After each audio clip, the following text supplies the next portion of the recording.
Welcome back to the Get Unstuck and On Target podcast. I'm Mike O'Neill with Bench Builders, and we help growing companies, especially manufacturers, improve their people, process, and planning systems so they can scale smarter and faster. Joining me today is my friend Chris Michel. Chris is the founder of CM Consulting. Chris helps business owners in the home services industry increase their sales by creating processes, metrics, and KPIs. Chris is also an author, and it's his book, The Red Chair Experience, that we'll be exploring today. Welcome, Chris. Hey, Mike, how are you? I'm well, thank you. Chris and I know each other in multiple settings, and I'm looking forward to maybe sharing a little bit about that as we get into this podcast. But I introduced you, Chris, as someone who helps businesses with sales. I trust, therefore, you come from a sales management background. Can you share a little bit about that background? I do, Mike. I have over 30 years of sales experience and probably somewhere in the neighborhood of 10 plus years in the sales management or general management or even operations management categories. So I've done a number of things along those lines as well. So yes, I've been doing this for a minute, as they say. You have, and I know a bit about your success in that role, but from your perspective, you've been doing this for a long time. What's the biggest thing that companies get wrong? Things that they really need to change in their sales efforts? Gosh, that's a loaded question, Mike. Didn't mean it to be. No. Well, so I'm going to take the typical HR response. It depends. So it depends on what's going on with the companies. But I mean, there's a number of things that people fail to do. But the biggest thing I see, especially with the smaller to medium companies, is they don't have a sales process. And this owner or the CEO, the president, right, this top line person feels responsible, feel like they have enough of an understanding of sales and that they lead the sales team. And so they're leading this team without any metrics, without any key performance indicators or KPIs, right? They have nothing to measure. And so they're doing this based off of kind of their gut, which, no offense, is kind of a dangerous way to move with sales. So they don't have these things in place, or they have these versions of them in place that are kind of a little bit off center, right? When we're not focused, then we can get off track. And when we get off track, that's where things go awry. Mm-hmm. So with that being the case, how do business owners come to the conclusion, gosh, I need Chris? You know, Mike, it's like anything that we do in our lives. It's good when we do it alone. It's better when we do it together, right? I mean, better together. Great. Simon Sinek wrote that book, and other people have talked about that too. But it really comes down to when we realize we need people in our lives. We need someone else to help us get that 30,000 foot view and detach from what we're doing, right? When we're in our business, we can't see the forest for the trees. We can't see what's going on. And when we bring in a life coach, a personal coach, a business coach, a sales coach, an HR coach, right? It doesn't matter what type of coach that you bring in. You need to have somebody with a fresh set of eyes and a fresh perspective to come in. So when people realize that their sales are slacking or that they could be doing so much more, that's number one, right? When you kind of step back and go, I'm missing something, or I really need some help in this. I think we could use some help in this particular area. And so why Coach Chris? Well, it really comes down to my years of experience and the things that I bring to the table, right? In that how do you overcome the objections? How do you build the value? How do you develop a process and work with that process? And how do you develop these metrics or these KPIs? And how do you do these things that are sales related that will help to drive your business? That's why you use me. And because I have these experiences, because I've done these things, I have the experience where you might not have that experience, right? Or we know several people that own their own businesses, right? And they're trying to do this and they feel like, oh, I've got a good enough handle on it. Well, good enough may not be where you want to be. In your sales role, when you begin working with clients, in what ways? Are you advising them? Are you helping build processes and maybe a sales force? In practice, what most typically happens? So yes, to every single one of those things, right? So depending on who I'm dealing with and what's going on, one of the first things I do is I give people a 30 minute or even a 60-minute consultation, right? Let's sit down and see where you're at. I want to know what's happening in your business, where you're at, where you want to go, and what does this look like. When I do that, I get a pretty good sense of they need a process, they Mm-hmm. need metrics, they need they just need training or coaching on their performance, right? How do we get better at our demos, or how do we get better at our presentations? How do we get better at our scripting even, right? Sometimes it's our scripting that keeps us from doing things. I was talking to somebody earlier today, and we were talking about how do you follow up with people? So great example, right? We're so conditioned. We go, hey, Mike, this is Chris. I was just following up. No offense, but when you see my number, when you see that email, when you see that text, when you see that communication coming from me, your first thought is, oh crap, I haven't gotten back to him. Or, oh crap, he wants to talk about, right? You know Mm-hmm. why I'm calling. So that's the worst thing in the world you could do, is say, hey, Mike, I'm calling to follow up. But we're so conditioned to that, right? We're so used to saying that. Oh, I just want to let you know I'm following up. Thanks for the heads up. Now, what do you want? Right. And Mm-hmm. so people don't answer the phone because of that, or they don't answer the emails because you're just following up. You haven't asked them for anything. You really haven't asked them for anything.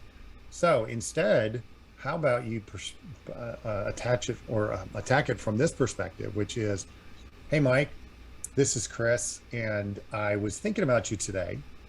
And I read this article where I saw this video, and I remembered you had brought up how you like pink elephants, and you really wish that there was more integration of pink elephants into our world.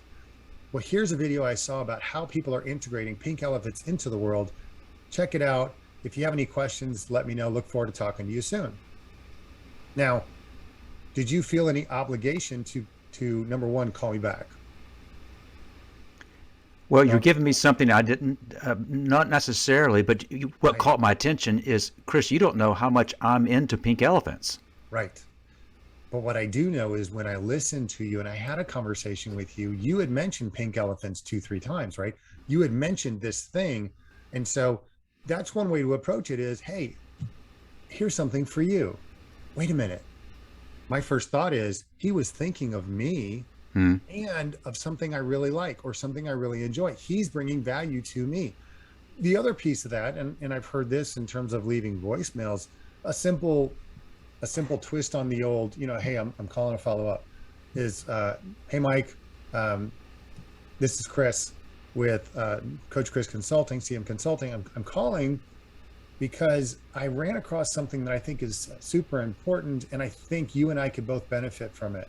Give me a call back at your earliest convenience. Here's my number. Click, right? Now, I've called you to an action. Now, if you think that has enough value for you to call me back, you'll call me back, right? But am I wasting your time? No. And am I saying, oh, I'm just following up? No. And I may be following up. You should be following up, but you're following up with more value. You're bringing something to the table that your competitors aren't. Your competitors are calling to follow up. Hey, I'm just checking in on you, Mike. Just want to see how things are going. No, you don't. You don't. No offense. I don't have time for that, right? We don't have time for that. But, and that's why we're seeing so many more touches are important for following up. Anywhere from 5 to, I've heard, as high as 30, Hmm. right? Number of touches needed to get people to respond to you or come back with you, right? So yeah, the number of touches has really gone up, but those touches could be a text. Hey, I was thinking about you. Check out this video about pink elephants, right? Hey, here's an email, Mike. I was reading this article today about pink elephants. Thought you might really like it, right? Again, I'm delivering value to what you're trying to do. I saw this article on small business sales managers and what to do with them, or how to work with them, or what do you do with a new sales manager, right? Somebody may call me and say, Chris, I'd like you to work with my new sales manager. They have no experience. I'd like them to get on the right track. hey, here's an article about new sales managers and how to work with them and how to, how to help them out as an owner or right, whatever. So those are things that we can do that kind of separate us and make us a little bit different, right? And helping these businesses out. And that is what I think about when I'm having conversations with people is, okay, what can I do to contribute to what they're trying to do? Because they're trying to move their business forward. So I'm constantly listening to what their struggles are, what's happening, and where they want to go.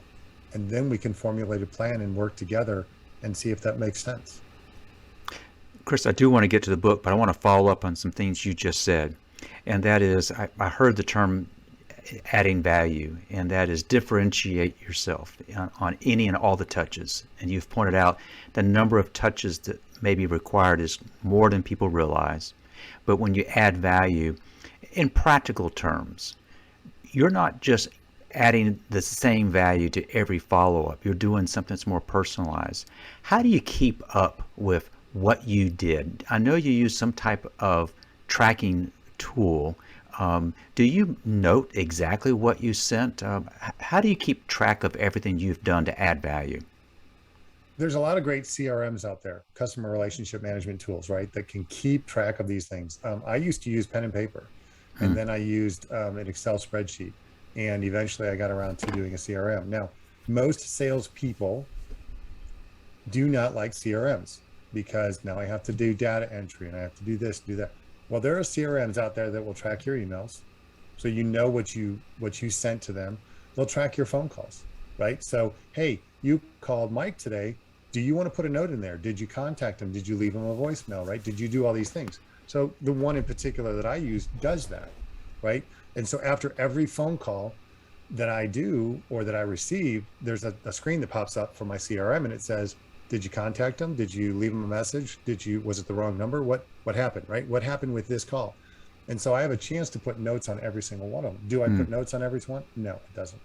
But there are certain people that if I'm trying to do business with you, I want to put a note in there because of the hundreds and thousands of conversations I'll have between now and the next time I talk to you, I need to have some notes. I think my mind is pretty good. I used to play a game with one of the people I used to work with before. They'd be like, hey, I've got this lead and you went out and saw this customer and here's their name. And that's all she would tell me. And her name was Lori. And I would be like, Lori, Mr. and Mrs. So-and-so, Mr. and Mrs. Smith, they're in Marietta, Georgia. And this is their house. It's a 2-story with this and this and this, and it's a brick outside, and right. And they've got this fence, and they've got a dog, and they've got 2 kids, and right. And we play this game, and she'd be like, "How do you do that? How do you remember all of those things?" Well, a lot of that stuff I can do, but a number of those things I need reminders. I need to put it into some sort of a way to track it, because if you're not tracking it, you're not measuring it, you're not able to remember it, and so you could have found out some very valuable information, pink elephants, for instance, right? And now you've lost it. This is excellent. I introduced that we're going to talk about the books. We probably need to transition to that. But for those who are looking at this on YouTube, I'm holding up the book. I have not just the book. I actually have an autographed copy of Chris's books, but let me just kind of read that. It reads, The Red Chair Experience, Daily Inspiration for Success in Life and Business. And as you would expect, there is a red chair pictured on the front. So in terms of how we might want to kind of talk about it, what is the red chair experience? Oh, so in the beginning of the book, there's an introduction and then there's the red chair, and it gives a description of what it is. So it is a physical red chair. It's a red leather recliner that has been passed down from a couple of different owners. The first owner was my stepfather, who was my business mentor for a number of years, and he passed away in 2016. But this was his chair. This is where he went, and when he got home from work, this is where he sat, right? And so when he passed away in 2016, my mom took the chair and moved it to where she moved when he passed and she sold that house. I then helped her to move that chair over to my younger brother, who lives in Indiana, back in 2018. And so he had a chair, needed to be replaced. She's like, "Do you want this one?" He's like, "Absolutely." So we took it over there, and I gave it to him. Right, I helped present it, give it to him, and we lost him to suicide in September of 19. And so my sister-in-law, my niece and nephew, asked me if I would take the chair because it was too much of a reminder of him. It was Hmm. really hard for them to see that chair. So they redecorated the house, moved some things around, and moved the chair. And so I said, "Yeah, I'll take it." And so it's my place that I go to sit in the mornings and do my reading, my meditating, praying, contemplate the day's events, right? If I'm journaling, if I just need a place to go and relax, I'll go sit there and even have a conversation with the previous owners, right? So it's my place to go and kind of feel feelings and understand what's going on right now. Where am I at, and what do I need to do? What's my direction for the day, kind of thing. And so the Red Chair Experience, the book, became this about this place that we go. And so you may not have a red chair. Um, you may have a view off your back porch that overlooks a lake or a stream or the ocean, right? Whatever.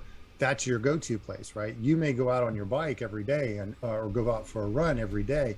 You may go blah blah blah, right? You may go to the mountaintop. It's a place for you to go and have an experience, and it doesn't need to be this mind-blowing, oh my gosh, I've discovered this. No, it's a place for you to go and, in my words, be present, to ground yourself and to really get a hold of where you're at and where you need to go for the day. And maybe it's to dream, and maybe it's to let your mind wander about what you want to do and where you want to go with the direction of your business or your career or your whatever, right?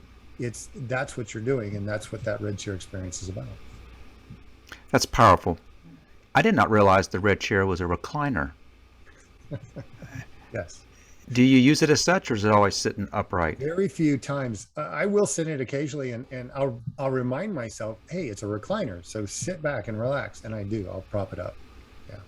So you're stressing the importance of having, if not a place, a process that allows you to stay or regain a sense of grounding. The book is laid out, whereas there are daily entries, and these daily entries. When you sent me this book, Chris, it was one of these books where I didn't feel like you just don't sit down and just read it. It can serve in a variety of capacities. But the fact that you have these as daily inspirations, and I love the way you kind of did this. You open each daily entry with a relevant quote, and then you close each entry somewhat with a challenge. I was naturally drawn to the themes that you picked up on, so this may not be a surprise to you, but if you go to an entry that you entitled Stuck, would you Well, mind go to that? I was gonna pull a fast one on you and say, okay, Mike, what's your birthday? Well, what if I'd I know, said, I know the what if answer to I, this. it truly is coincidence. Is it? My, Is it? yes, it is, because you didn't know that was coming, or did you? Maybe you did. But isn't that wonderful? So, so I'll give you a hint. No, um, this particular one was not a plant.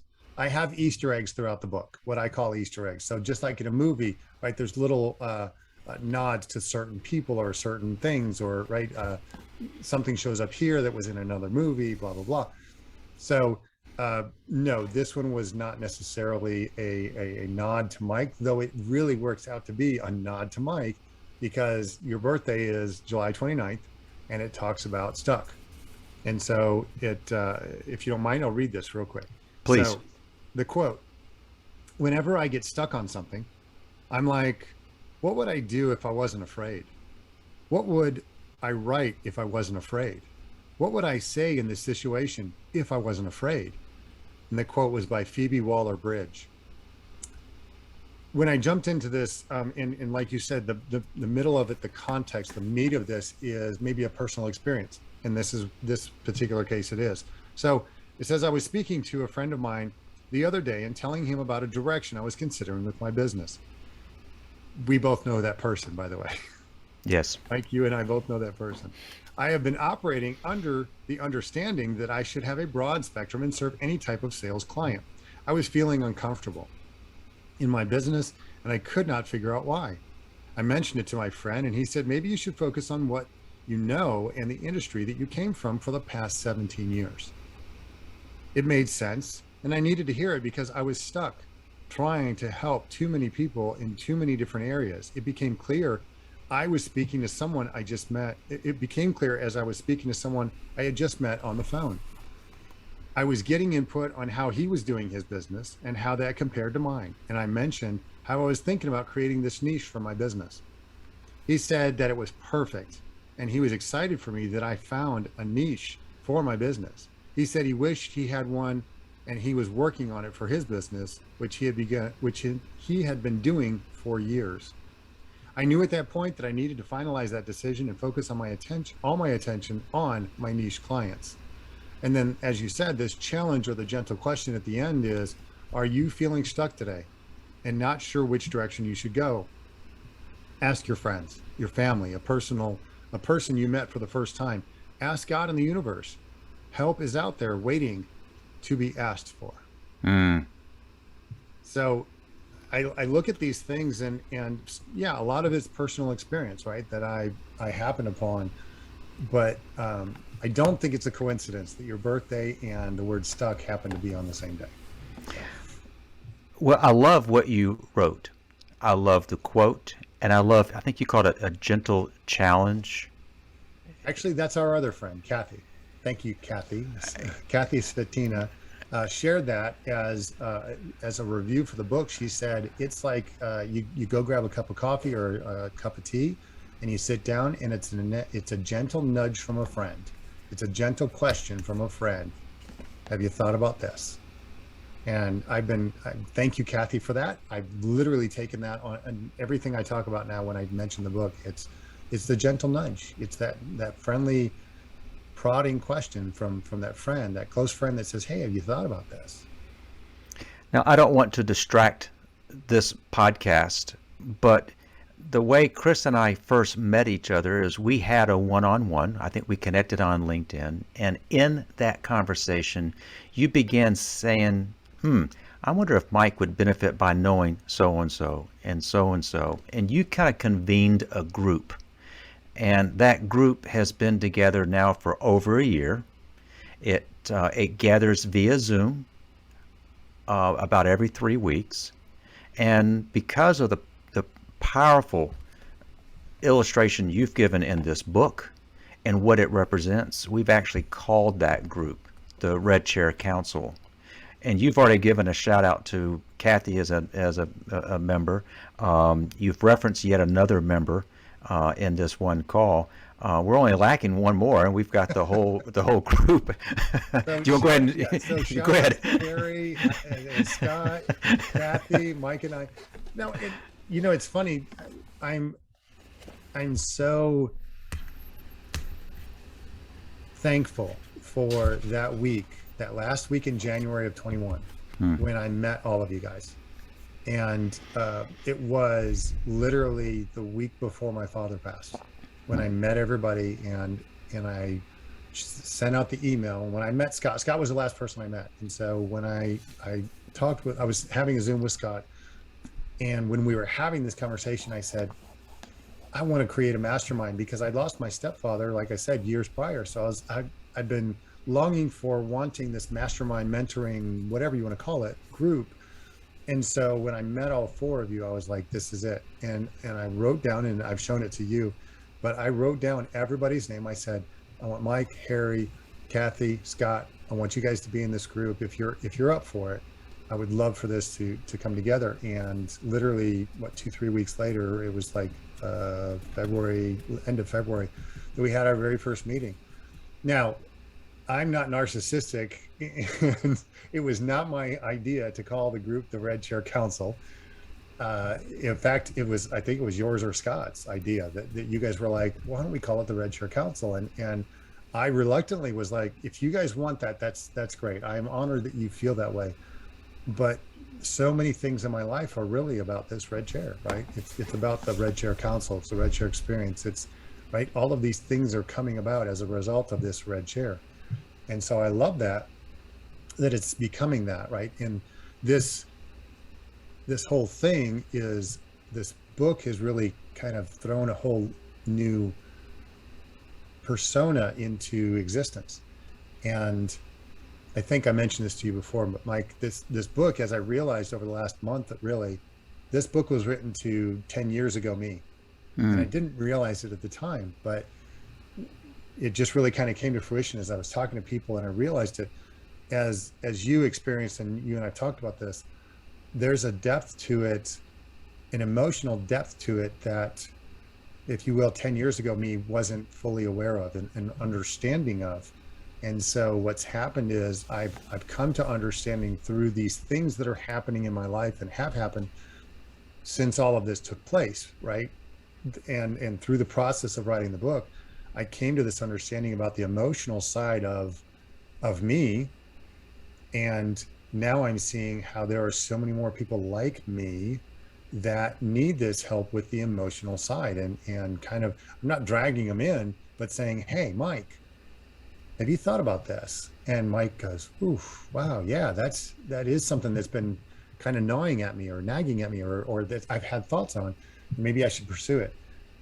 That's what this is happening. That's what's happening with this, right? This book is taking on this persona of, it can help people that, where I was 10 years ago. So it's speaking to this crowd of people that have this gap in their life. That's this emotional piece that they're trying to figure out, right? And so the depth that comes from the book and the things that I got to see, and through conversations with you and Scott and Harry and Kathy and others like you, it really started to form this thing. And the book is a direct result of, you guys as much as it is me. It's my experiences, but you guys are a part of that too.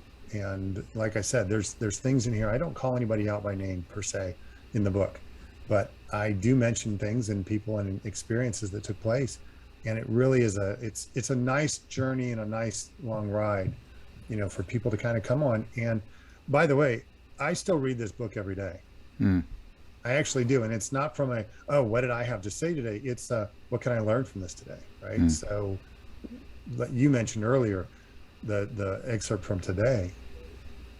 What a, great little piece to put in. And I learned from it today. I was like, oh, you know what? I need to be reminded of that. So I do try and do that. I don't, again, I'm not reading it for, my own pat on the back. I'm looking for something to inspire me. And that's one of the 4 books that I read every day. Chris, I feel very fortunate to be able to say that this podcast has had thousands of downloads. And as I've got to learn from folks who do take the time to listen to these podcasts, here's what I'm finding. It's typically decision makers. And it seems as if the higher you go up in the organization, the more sense of isolation there is. And you add to that this pandemic and how really separated many of us kind of felt. I go back to your mastermind group. You thought, let's bring this group together and let's see what happens. What's amazing is that we, with the exception of 2 of us, that happens to be you and me in one state, we're both in the state of Georgia, we've got representation in Illinois, New York, Florida, and with the exception of you and I, which we've had a chance to have dinner together in person, we've not met in person. Right. But over that year, bonds take place. And the conversations, these are all business owners sharing, learning from each other. To many, if you just think about what's kind of unfolded, and I know you know this, yes, I suggested calling it the Red Chair Council. But what I'm realizing is that we have formed our own version of a virtual red chair. There's a place for us to go to. It's on our calendar. It's on a fixed schedule every 3 weeks on a Friday at 10 o'clock. And I know that I'm going to be with like-minded people, and I'm going to learn. I'm going to laugh. I'm going to be held accountable if I've said something that I said I was going to do. And what I would say is, in today's climate, if our listeners are not part of some type of group, this would be an encouragement. It's a twofold encouragement. One, order the book, read the book, use it not necessarily to sit down and read it from cover to cover, but read it the way that it was intended, a daily reflection, because it applies in so many different ways. The second is, if you're not part of a group, it could be a group of two or more. My encouragement to those who are listening, who are watching, is find a group. Find a group that you can feel a sense of connection to. And I'm actually reading the autograph copy you put on here, and I just love this. And that says, you wrote, "Here's finding your red chair and using it often." And so that has been meaningful to me. I wanted to share that. And I would love to, if you don't mind, I'd like to cover a couple of things while we're on this podcast. One of the things I'd love to do is, given your years of experience, 30 plus years, working with business owners, helping them with sales related matters and beyond, can you reflect on a time where either you or a client got stuck? And what did it take to get unstuck? Sure. Actually, one of my clients that I'm working with now, they're a serial perfectionist like myself. And so as serial perfectionists, we get stuck, right? We get into this rut and we think, I can't do this until I do that, or I can't do this until this is perfect. And I would encourage you, if you struggle with that perfectionism, or this, as I call it, the serial perfectionist mindset, take a step back and say, it's good enough for now. It's good enough for me to move forward, and be okay with that. He was stuck with his business, and he's like, I really want to use you, Chris. I really want to use you. I really want to use you. But let me get through. Let me get this in order. Let me do that. Right. And what happened was, I'm trying to think. I came down with COVID pneumonia in April of 21. And I was in the hospital for a week. And I was talking to this person. We were not doing business together yet. And he's like, I want to do this. I want to do this. I came out of that, and we had a couple more conversations. And he said, you know what? We just need to use you. We just need to get off this hump and move forward. His business since then, it's been, about a year that we've been working together now. His business he's seeing leaps and bounds in the progress of his business, because of some of the things that we've discussed and some of the things he's been able to implement as a result of having some outsider, right, take a look at his business and help him to kind of push forward. And it's been gentle, right? I mean, at first it was like, we're flat, we're, year over year, we're just and then it was like, literally all of a sudden it just went like this. And it's still moving like this, right? I mean, we were just talking earlier, and his progress it's starting to take on a whole new world, right? And he's like, holy mackerel. And now he's talking about things that, a year ago wasn't even part of the conversation. It's like, he's like, now I need to do this, or I need to do this. And I can see the dream and the vision, of him just kind of going, oh, okay, the roof is off. Now where are we going to go? Right. And so often we get people that are stuck under this roof. They go, I can't, I keep hitting my head. Right. And when the thing that helped him was, one of the things I said to him was, listen, this is never going to change, and it's never going to be perfect, but you have to decide when you're ready to make this move. And when you're ready, this whole thing will open up for you. And it's become that for him. It's been amazing. It's been fun to watch, actually. Been a lot of fun. That's a great example. I'm reading another book by John Acuff called Soundtracks. And one of the things that he tries to get across is that if you do suffer from that perfectionism, you have to accept that sometimes it's going to be messy. And particularly when you have momentum, and I think the expression is momentum is messy, and that is, you got to learn to let go of that perfectionism. But if you are willing, in this case with your client, he said yes. And in saying yes, it has changed everything. Yeah.